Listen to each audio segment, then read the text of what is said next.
243.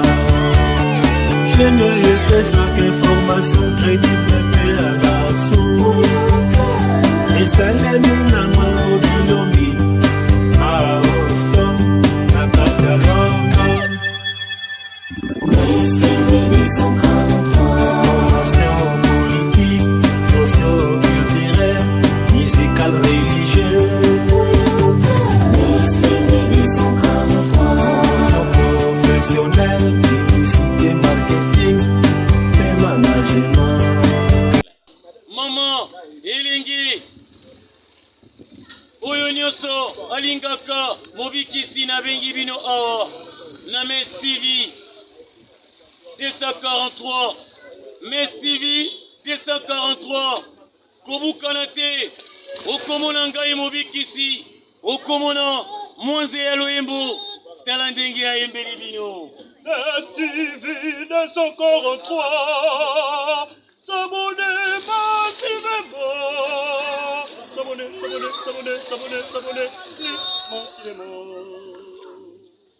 Mobikisi Mwangai. Ah, tiki zalaki, Elengi ya Loyembo na yo, na MS 243, tala, esika bakomi s'abonner na rouge, kamatali sapi, oyo lembolela kasupu ya madesu, tobika. Mbote balandi ya Mex TV 243 bipa biso bozwa mi topesi bino mbote mingi molobe na bino JJ la merveille 3 fois en action lelo toye na masolo etali mboka émission na bino masolo ya mboka nazali nga mokote nazali na ndeko Monsieur Alain Bolodja. Bonjour monsieur. Mbote maman ngai mbote na balandi en tout cas merci pour l'opportunité opesi biso ya mokolo. Merci. Émission na biso ezali tolobelaka masolo ya mboka. Masolo ya mboka mais avant ya kobanda kokota na profondeur to tuna parti na bino po oza lisusu toyebi ke oza parti na yo parti politique eza nini et puis boza lié ba siège social na bino panzani bien boza kana Kinshasa. Oui, en tout cas merci. Tout ça fonctionner dans le cadre de la nouvelle classe politique de l'opposition. Où ils allaient caucus, c'est juste rassemblement, il y a des politiciens où c'est considéré qu'ils non alignés. Mais le lot, ils allaient créer parti et parti na bisouane cause la lébat qui veut dire levons-nous et bâtissons, qui sera un parti à tendance idéologique progressiste. Justement pour na komema likanisi asika lolenge asika kotambisa mboka et puis lolenge asika ya ko traiter des questions politiques. Voilà donc ce que nous sommes et présentement toza ko siéger na IPEN bato ba ebi ezali na croisement kimbangu masirita na IPEN na commune Ngalema. Na fond, comment va-t-il procéder? Il doit impérativement travailler avec cette majorité factice, il y a Félix Tshisekedi na Kabila. Ceux qui bango bandimi, des probabilités à ko sala yango ezali. Mais tant on va kolinga ko sala yango, on va se poser la question. M. Tiani voudrait assez que Mouto à cause de la candidat président à la 100% congolais. Mais il faut me poser peu de questions. Pourquoi il y a insister sur cette question-là? À mon ennemi Yamabe, pour que est justifié. Parce que quand on fait une proposition de projet de loi, il faut arriver à identifier. C'est-à-dire qu'il faut arriver à faire voir la nécessité à la loi. Il y a proposition. Voilà. Pourquoi insiste-t-il sur cette question? A-t-il constaté que dans le cadre du fonctionnement de l'État, il y a des demi-Dakar, des demi-Dakar, qui ont occasionné dysfonctionnement à l'État et il y a corrigé? Ou sinon, elle a ciblé une catégorie. Et puis, dans le cas de raisonnement, elle a comme si la question, il y a des Dakar où on va Congolais 50%, et il y a eu par rapport à métier. Or, il y a aussi des Congolais qui sont 50% Congolais, mais maman na bango to papa na bango ba tout mwindu, mais ba 50%. Président Tshisekedi babi ba koko nae baza ba bangolais. Siko wana pe ezwaye kongolitango ekozwa président wana fa longwa wana to ozala kaka ti mande ko sila wana na mandana nde batie toneli. Non, la loi arrivé vraiment que batunyoso ba voter ngo ba desi. Oui, la loi ekozana ba effet sur le passé. La loi est bandaka kokota en vigueur a daté à promulgation.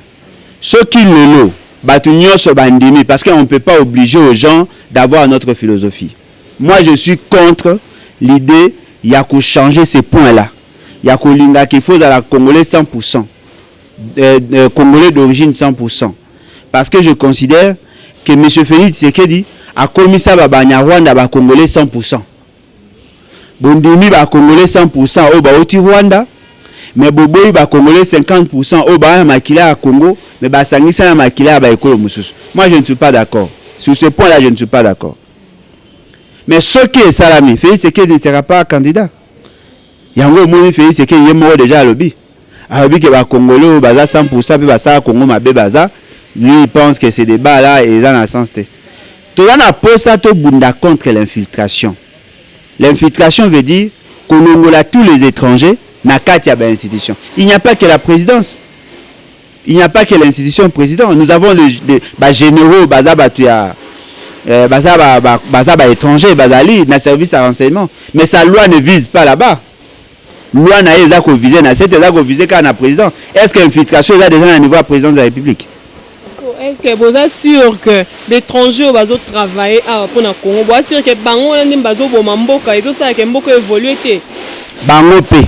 Bango P donc na biso mo pe tozali. Na ba Congolais inconscient pe baza. Bango P. Mais loko les a livré un Congolais sera sali mabe, na un étranger sera sali mabe, on n'aura pas la même sensibilité. Et puis le là au marché l'année. Ba Congolais, ba étrangers, ba kota biso, ba infiltrés biso sont de Rwandais. Bangonde va comme un copain comme cochon avec M. Félix Tshisekedi. Je ne vois pas Moutou Alali permettre à Félix Tshisekedi abondissa l'occupation, abondissa l'infiltration de lors qu'il a continué à soutenir Félix Tshisekedi qui considère le Rwanda comme des partenaires. M. Félix Tshisekedi dans ses nominations a nommé étranger, a nommé infiltré. Alors pourquoi doit-on faire confiance na bato union dit sacré au bazako sepela na ba Rwandais, bazako tambwa na ba Rwandais au détriment du peuple congolais. Nous pensons, la vraie question sur la nationalité, c'est d'abord traiter la question. Il y a des Congolais Oyo, qui changer de nationalité, ou des Congolais d'origine, qui changer de nationalité. On ne peut pas arracher à un Congolais d'origine sa nationalité. La nationalité est liée à sol. La nationalité est liée à l'histoire. On ne peut pas être un ex-Congolais. Non, on est Congolais pour la vie. Mais au cas où les nationalités, il y a pays Moussou, ça ce n'est pas exclu. Dans ce cas-là, on va réduire vos droits justement parce que vous avez nationalité à Mboka Moussou. Là, on peut accepter. Mais dire que nous avons une nationalité, ce n'est pas intéressant. Un autre problème, par rapport il y a la naturalisation. Le Congolais naturalisé, on a droit, il y a un poste sauf qu'on a un chef, il y a une institution, il y a un chef de corps. C'est-à-dire un Congolais par naturalisation, a comme gouverneur, a comme député, a comme sénateur, a comme ministre, mais n'a pas le droit, il y a comme président de la République, président de la Cour constitutionnelle, président de la CENI, président de l'Assemblée nationale, premier ministre, AG à ANER, là, nous, président de la CENI, là, nous refusons. Mais pour tout le reste, moi, personnellement, je ne vois pas d'inconvénient un Congolais naturalisé à comme député, à comme ministre. Mais cela doit se faire dans le respect strict de la loi. Il ne suffit pas de nous dire que les Congolais peuvent comme Congolais. Ils ne sont pas Congolais. Parce que quand vous dites que les Congolais, comme ça va Congolais d'origine. Là, je ne peux pas accepter. Voilà. Merci, monsieur. Toujours tendre vraiment vers Yasuka émission. Mais avant tout, nous avons peut-être 2 questions sur 3 périmètres nana. To sa émission. Mais nous avons une question concernant l'élection. Concernant l'élection, Parlement a voté loi où ils permettre ça que en 2023 tout ça a élection la biso. Mais quant à Lamouka ou Martin Fayulu, il a convoqué comité religieux na ba société civile contre yango babo yango action na bino réaction na bino zanini bino na part na bino bolobini par rapport à bon nous soutenons cette démarche ya Kouloutou Martin Fayulu mais nous voulons aller au-delà to soutenir yango point mama to beta bale nga na zali mutu ya Mazembe yoza mutu ya Vert to ka to beta bale na terrain.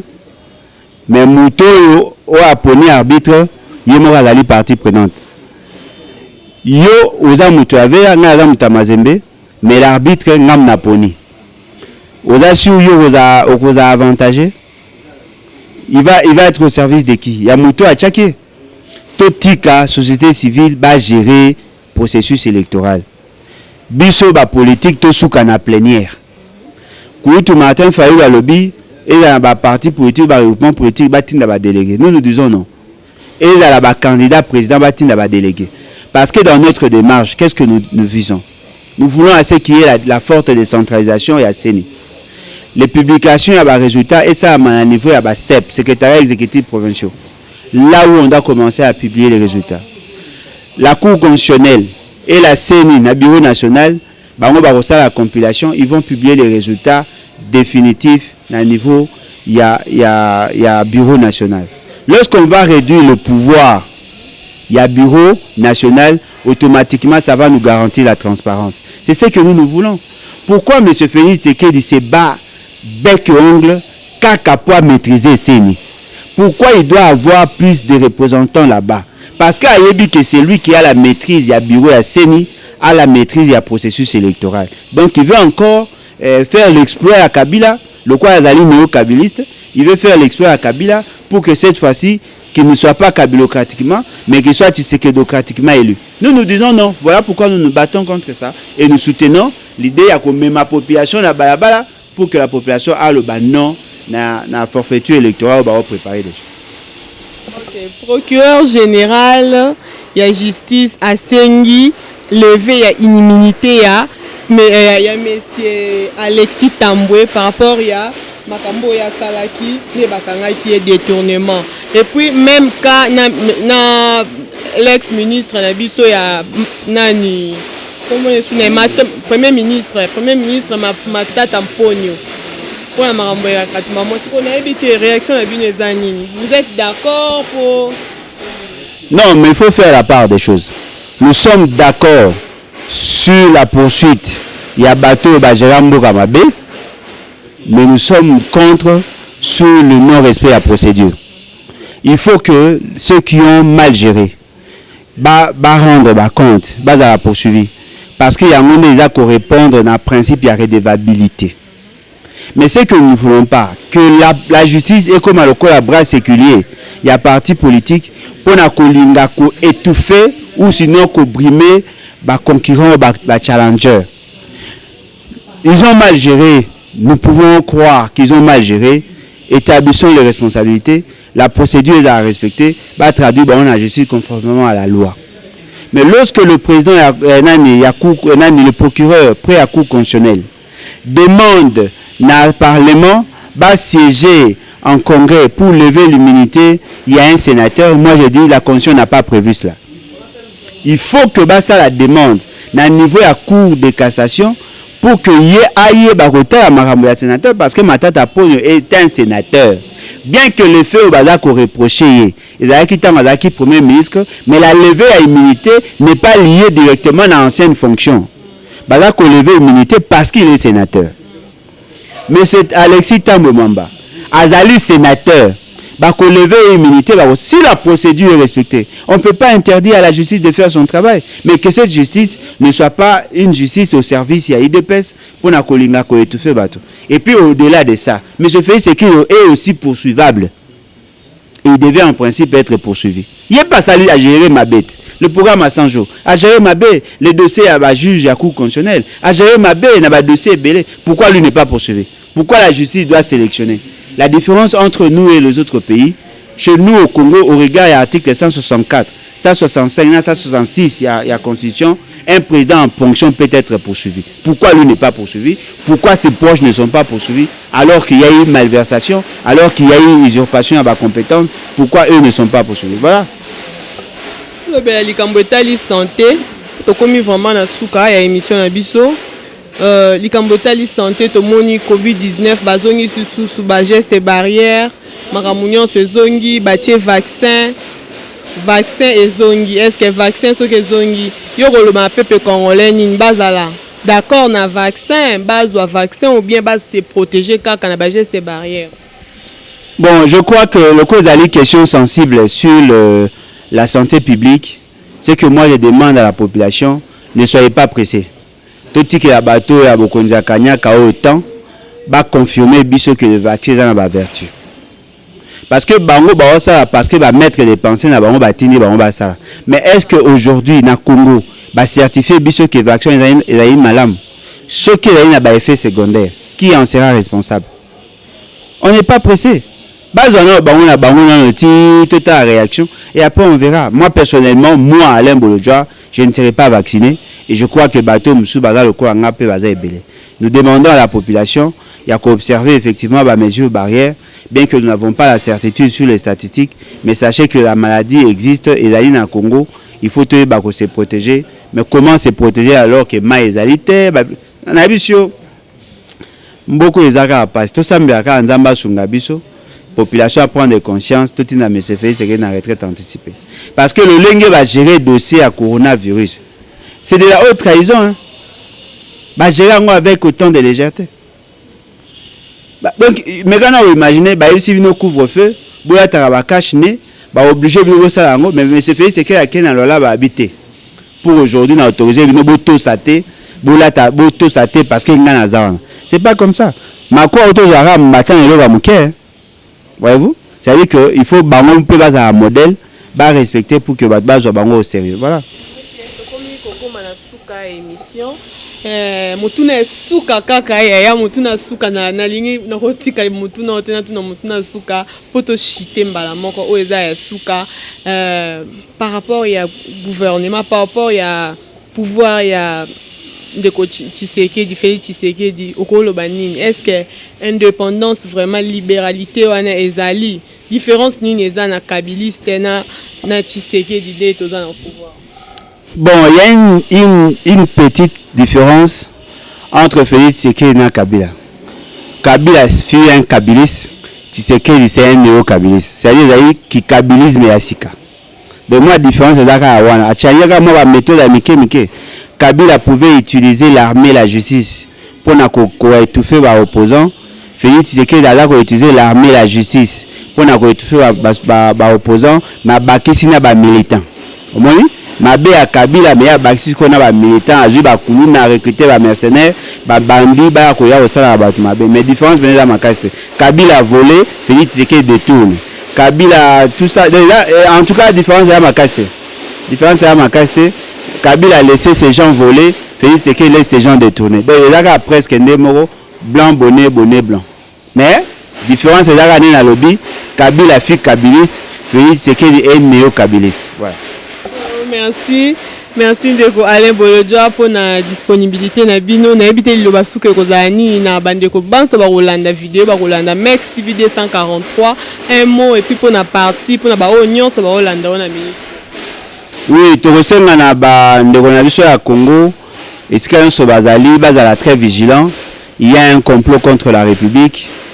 Batu baza ko sembler ko négliger mais boza ko mona yango. Il suffit seulement de voir la considération. Il y a des pays tels que la France et les autres. Au Baolinga va considérer que Bissou photo dépendra na bango. Et moi je pense que ce n'est pas une bonne chose. L'État congolais a autant des atouts pour son développement, mais d'aller freiner et c'est fait à dessein. Balayi Kemboka connaître retard pour que tout dépendra na bango. Tout sombaka biloko bango ba oteka na cher, mais tout teke la bango biloko na biso na moins cher. Je crois que nous devons nous organiser, amener un nouveau paradigme. Yango de justifier création à partir na biso. Nous voulons gouverner le Congo autrement bien. Yango tout ça ko senga na bato balingi ba adhérer na parti les bat qui veut dire levons-nous et bâtissons. Bobenga biso na plus 243 81 250 28 51. Dans nos statuts tout ça koloba clairement, on peut être membre fondateur coopté. Pour toi on a deux mécanismes comme membre fondateur signataire et membre fondateur coopté. On a aussi le membre effectif, membre d'honneur, membre sympathisant. Bolingi bo soutenir combat pour que nous arrivions à résoudre le problème à Congo. Venez, nous allons ensemble na binote barosa quelque chose et voilà notre proposition. Nous voulons apporter un nouveau paradigme à développement. Je crois beaucoup découvrir biso malem muto aingi ko participer na réunion abenga biso na numéro atinde biso message to ko tinde la lien pour to sala la réunion mingi pe na Zoom Donc permettre pour les cas se déplacer, tout ça, on peut faire la réunion à distance et ça sera une bonne chose pour vous à accueillir notre vision. Voilà. Merci Mingi Nabao Nyoso Balanda qui Mex TV 243. Abonnez-vous massivement. C'était JJ la merveille 3 en action Azala Kiwana. Napesi merci na président Mao Bilombi Oaza na Londres. Napesi merci na bandeko Banso Barolanda Biso. Napesi bino mbote mingi les big dédicace à Jean Luemba donc Jean-Paul Luemba. Napesi mbote ba dédicace makasi na yo. Napesi Christian Kadima. Napesi mbote. Napesi famille Kabea Mobimba. Napesi famille Bilombi Mobimba. Paul Luemba veut dire petit mais costaud, un bon tonton. Na pesi mbote mingi bipa yozali veut dire libanga yango yo. Paul Luemba, un bon tonton petit mais costaud. Boaka veut dire na pesi merci à Béni Chansard Bilé, les labières professionnels, veut dire international professionnel, labière professionnel, Béni Chansard Bilé, et l'ambé Bayesu.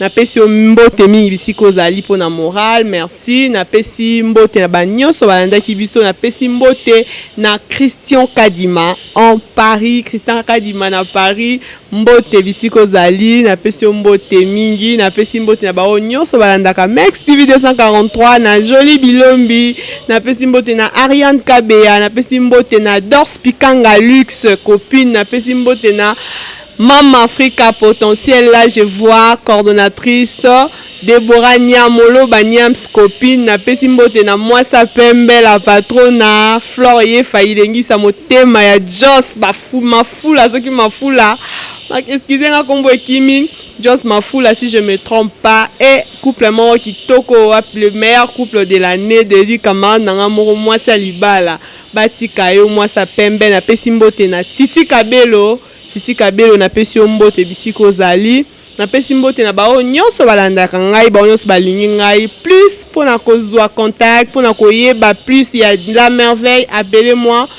na WhatsApp numéro WhatsApp écrivez-moi plutôt plus 243 89 12 10 178 là c'est JJ la merveille en direct na pesi merci na Mama Bukaka Thérèse na pesi merci na diaspora nyonso à mon grand frère Christian à mon frère Igo à Armand Saïdi na libota mobimba ba nyonso balingaka nga na pesi bino mbote na lela bino ya mingi bozala toujours branché na Mex TV 243 bokozala jamais déçu et ceux qui na 4 émissions sans pour autant na saluer présence ya Simabilité Johanna Giovanni Pro, oui, Giovanni Pro. Na maison na Douglas Picture, comprenez-moi, Giovanni Pro. Merci pour la moussa malamuna opportunité na temps na yo au disposé pour nako filmer JJ la merveille 3 en action. Restez branchés pour vous aider. Bye.